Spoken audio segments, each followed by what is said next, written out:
Olá pessoal, estamos aqui com mais um vídeo do canal Estudo de Análise Real, estudando análise em casa. E no vídeo de hoje eu trago para vocês justamente a segunda parte do conteúdo Objetos Textuais da Análise Real, e eu falarei sobre teoremas e suas características. Eu começo com o seguinte trecho. A generalidade dos resultados matemáticos assumem a seguinte forma: admitindo a validade de uma ou mais premissas, decorre ou decorrem obrigatoriamente uma ou mais conclusões ou consequências. Um tal enunciado de resultados tem o nome de teorema. Em resumo, ou em outras palavras, o que eu posso afirmar para vocês sobre essa sentença? Significa que em um teorema eu preciso ter hipóteses, eu preciso ter dados iniciais para que eu chegue em alguma conclusão, para que eu chegue em algum resultado. Então, de tudo isso, de todo esse trecho, o que se pode afirmar, em outras palavras, é isso. Um teorema ele precisa ter dados iniciais para que, obrigatoriamente, chegue-se a um resultado, porque é a partir disso que temos a estrutura dessa forma em um teorema. Agora, o que vem a ser premissa? Justamente premissa, de um modo geral, é um ponto ou ideia de que se parte para armar um raciocínio. É o ponto de partida para que o raciocínio ele seja construído. A validade de um teorema ela tem que ser provada ou demonstrada. Há sucessão finita de argumentos lógicos mostrando que determinada afirmação é necessariamente verdadeira quando se assumem certas premissas, damos o nome de prova ou demonstração. Ou seja, em uma prova ou demonstração é preciso é preciso ter argumentos lógicos, argumentos esses que podem permitir que o teorema seja demonstrado. Por exemplo, num teorema a respeito de conjuntos finitos, eu posso usar a definição de conjunto finito, porque é algo que está intrínseco à ideia do assunto que está abordado em questão, que é conjunto infinito. Então, se o teorema fala sobre conjunto finito, então é claro que eu posso usar a definição de conjunto finito. Além disso, eu posso usar também as hipóteses que são dadas no teorema, que justamente é o ponto de partida. Então, essa sucessão de argumentos lógicos justamente são as ideias iniciais, são os pontos de partida que permitem com que, ao longo da demonstração do teorema, eu chegue numa conclusão. Então, a partir disso, eu tenho o que chamamos de prova ou demonstração. Continuando, num teorema, ao conjunto de premissas dá-se o nome de hipótese, e ao conjunto de conclusões dá-se o nome de tese. Então, num teorema eu posso ter uma, duas, três, quatro premissas. Então, esse conjunto todo é chamado de hipótese. Enquanto que, com relação à tese, eu posso ter um, dois, três ou quatro consequências, uma, duas ou três, ou até seis conclusões, mas geralmente duas conclusões, três conclusões. A esse conjunto todo, esse conjunto dá-se o nome de tese. Esquematicamente, podemos representar um teorema da seguinte forma, da forma aí que nós vemos aí com relação à implicação. Teorema e dois pontos, aí a minha hipótese implica na minha tese, ou seja, o meu conjunto de premissas, meu conjunto que é formado pelos pontos de partida, precisa implicar nas minhas conclusões, ou seja, na minha tese.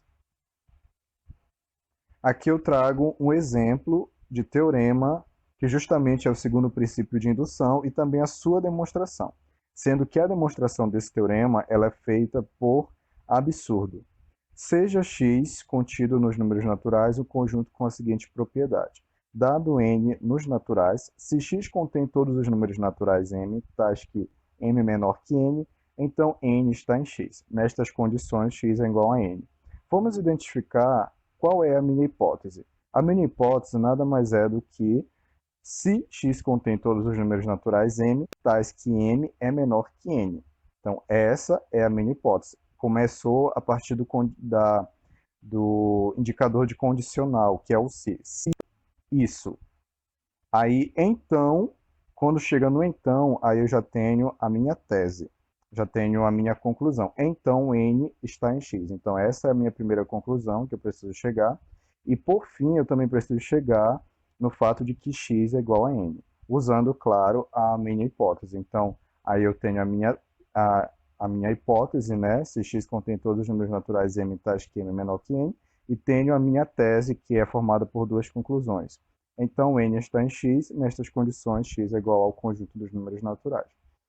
Sendo que aí eu também tenho os dados iniciais, né? Seja x contido nos números naturais, o conjunto com a seguinte propriedade, dado n em x. Então, isso aí também faz parte do meu pontapé inicial para me fazer toda a estrutura da minha demonstração. Então, o x está nos naturais.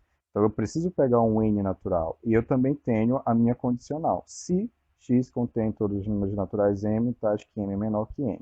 Então, isso tudo aí é um conjunto que pode ser, que é denominado de hipótese. São os meus dados iniciais para poder começar a demonstração.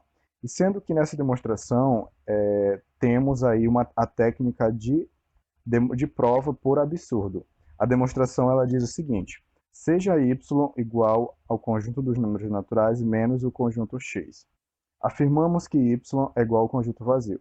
Com efeito, se y não fosse vazio, existiria um elemento mínimo p em y. Então, para todo número natural m menor que p, teríamos m em x. Pela hipótese feita sobre x, teríamos p em x, de onde obtemos uma contradição.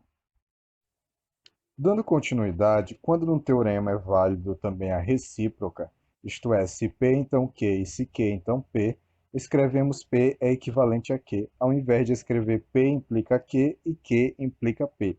O correspondente símbolo lógico de equivalência é o se e somente sim. A forma de expressão para um teorema se P então Q e se Q então P é P se e somente se Q. Por exemplo, para o teorema se um inteiro x é par, então x mais 1 é ímpar, e se x mais 1 é ímpar, então x é par, escrevemos um inteiro x é par se só se, ou se somente se, x mais 1 é ímpar. Em símbolos, x é par equivalente a dizer que x mais 1 é ímpar. Outras maneiras de usar o símbolo equivalência são o que é mostrado em 1 e aí o que é mostrado em 2. No final de uma demonstração matemática, é usual aparecer QED, que é uma abreviatura para Coderate demonstrando, uma expressão em latim que significa como se queira demonstrar. Na versão portuguesa é CQD. Frequentemente é substituído por um dos símbolos aí que aparecem na tela. Outro exemplo aqui de teorema onde nós podemos identificar a hipótese e a tese é o seguinte: sejam x e y conjuntos finitos disjuntos com mn elementos respectivamente. O que acabei de falar é a hipótese. Então, x unido com y é finito e possui m mais n elementos. Esta é a nossa tese. A demonstração é a seguinte: dadas as bijeções f de m em x e g de n em y, definamos a função h de m mais n em x unido com y, pondo h de x igual a f de x, se x estiver entre 1 e m, e h de m mais x igual a g de x, se x estiver entre 1 e n. Como x interseção com y é igual a vazio, constata-se imediatamente que h é uma bijeção, o que prova o teorema. Nosso vídeo fica por aqui, até o próximo vídeo e bons estudos de análise real, e espero que vocês tenham aprendido um pouco mais sobre essa disciplina importante na matemática. Até o próximo.